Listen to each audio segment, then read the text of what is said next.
रजनी को बचपन से ही पेंटिंग का बहुत शौक था। वो हमेशा से ही पेंटर बनना चाहती थी, पर उसके माँ और पिताजी ने उसको कभी भी इस चीज के लिए सपोर्ट नहीं किया और उसकी शादी नीरव से हो गई। नीरव रजनी को बहुत प्यार करता था, पर रजनी हमेशा चुपचाप ही रहती। वो इस शादी से खुश नहीं थी। वो ये शादी नहीं करना चाहती थी। उसे तो हमेशा से पेंटर जो बनना था। अपने इस सपने को वो नहीं पूरा कर पाई, इसलिए वो हमेशा उदास रहती थी। रजनी, बहुत ही बढ़िया फिल्म लगी है, कल देखने चले? नहीं जी, कल मुझे बहुत काम है, मैं नहीं जा पाऊंगी। अच्छा तो कोई बात नहीं, संडे को चलते हैं। देखिए, मुझे फिल्म देखना पसंद नहीं है। आपको जाना है तो चले जाइए। नीरव को मना करके रजनी वहां से चली जाती है और अपने बैग को खोलकर उसमें बंद पड़े ब्रश और कलर्स को देखकर रोने लगती है।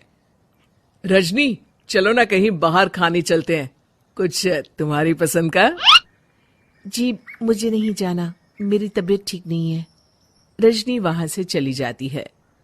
नीरव को समझ नहीं आता कि रजनी उससे इतना दूर क्यों रहती है।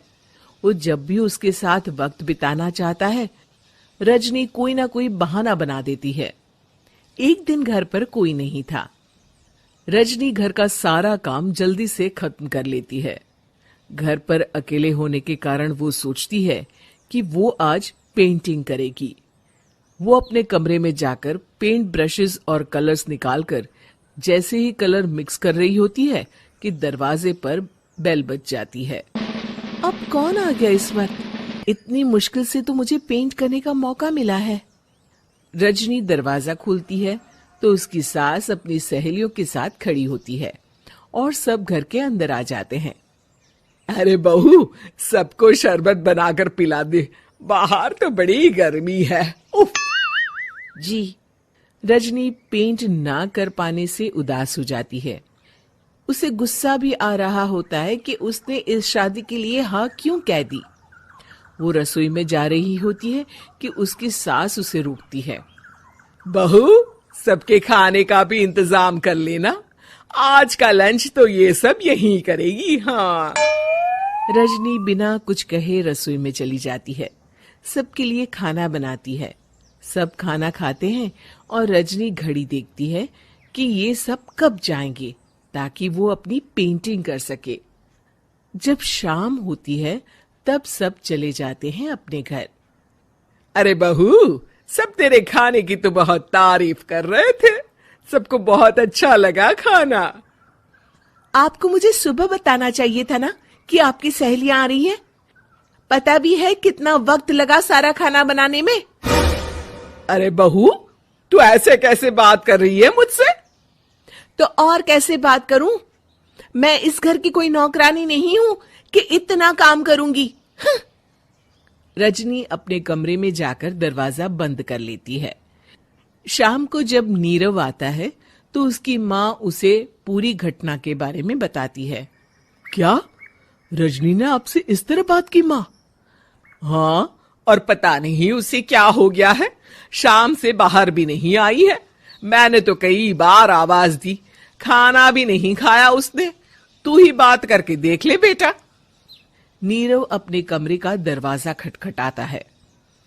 रजनी, दरवाजा खोलो, मैं हूं। रजनी दरवाजा खोलती है और फिर वापस जाकर अपने बिस्तर पर लेट जाती है। रजनी, मां से बात करने का ये क्या तरीका है? मैंने कोई गलत बात नहीं की है। अरे तुम क्यों ऐसे बर्ताव कर रही हो सबके साथ? क्या तुम इस शादी से खुश नहीं हो? रजनी कुछ नहीं बोलती। अरे बताओ मुझे रजनी, क्या ये शादी तुम्हारी मर्जी के खिलाफ हुई है? हाँ, मैं ये शादी कभी नहीं करना चाहती थी। तुमसे क्या, मैं किसी से भी शादी नहीं करना चाहती थी। रजनी रोने लगती है। चुप हो जाओ रजनी, बताओ मुझे, तुम क्यों नहीं करना चाहती थी शादी? रजनी बेड के नीचे से अपने पेंटिंग्स, कलर्स, ब्रश, पेपर्स निकालती है। इतने में उसकी सास भी कमरे में आ जाती है। ये देख रहे हो, ये थे मेरे सपने। मैं पेंटर बनना चाहती थी, पर माँ पापा ने कभी सपोर्ट नहीं किया और मेरी शादी करवा दी। मेरे सारे सपने टूट गए। हर वक्त बस गुस्सा आता रहता है मुझे। मैं जानती हूँ कि आप लोगों की इसमें कोई गलती नहीं है, पर मैं क्या करूं, मुझे समझ में नहीं आता।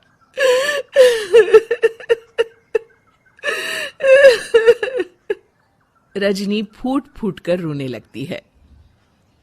मुझे माफ कर दीजिए, आप दोनों के साथ मैं बहुत बुरा बर्ताव कर रही हूँ। अरे रजनी बेटा, चुप हो जाओ तुम। नीरव पानी लेकर आता है। ये लो पानी पियो और शांत हो जाओ। रजनी पानी पीती है और उसकी सास पेंटिंग्स देख रही होती है। अरे नीरव, हमें तो पता ही नहीं था कि हमारी बहू कलाकार है। अरे कितनी अच्छी पेंटिंग्स बनाई है, देखो तो। ये वाली तो मैं अपने कमरे में ले जाऊंगी। आपको ये पेंटिंग्स अच्छी लगी? अच्छी नहीं, बहुत अच्छी लगी। और तुमने हमें बताया क्यों नहीं? तुम जब चाहे पेंटिंग कर सकती हो रजनी। हम तुम्हारे सपनों को पूरा करने में तुम्हारा पूरा साथ देंगे। हाँ बेटा, हम कला की कद्र करते हैं। हम कलाकार तो नहीं, पर मुझे गर्व है कि मेरी बहू एक कलाकार है। रजनी, नीरव और सास तीनों